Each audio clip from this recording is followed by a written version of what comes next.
กี่ยวกับเรื่อง HIV เอดส์หรือว่าพยาธิเอดส์มื้อนี้จะมาตอบคำถามที่ว่ามีลูกเพจหรือว่า FC จากเพิ่นได้อินบ็อกซ์มาทางสมาคมพวกเฮาเนาะว่า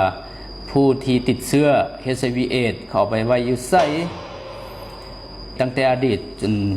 ฮอดปัจจุบันนี้เนาะผู้ที่เชื้ออยู่ประเทศลาวเฮาเพิ่นบ่ได้มีสถานที่ไว้เป็นการส่วนตัวแต่ว่าเพิ่นมีตึกเฉพาะปิ่นปัวผู้ที่เชื้อ HIV เอดส์อยู่แต่ละโรงหมอ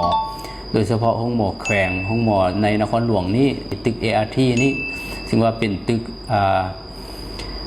เฉพาะในการช่วยเหลือดูแลผู้ติดเชื้อ HIV เอดส์อยู่ห้องหมอเนาะหลังจากปิ้นปัวแล้วกินยาแล้วสุขภาพแข็งแรงเขาเจ้าก็กลับบ้านไปใช้ชีวิตปกติก็สามารถใช้ชีวิตอยู่กับครอบครัวอยู่กับสังคมได้ปกติเนาะเพิ่นบ่ได้แยกออกจากสังคมถึงแม้ว่าการจำแนกรังเกียจมันอาจจะมีแต่ก็อยากฝากทุกคนว่า HIV มันบ่ได้ติดกันง่ายๆฉะนั้นก็บ่จำเป็นต้องแยกเขาเจ้าออกจากสังคมแยกออกจากครอบครัว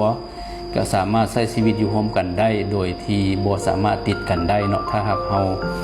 บ่ได้มีเพศสัมพันธ์หรือว่าบ่ได้มี3พฤติกรรมที่ว่าทางพวกเฮาได้ให้ข้อมูลไปในคลิปก่อนๆนั่นเนาะก็สิประมาณนี้เนาะเขาบอกเลยว่าบ่ได้แยกแล้วก็บ่ได้เอาไปไว้ใช้ชีวิตปกติอยู่กับครอบครัวปกติเจ้า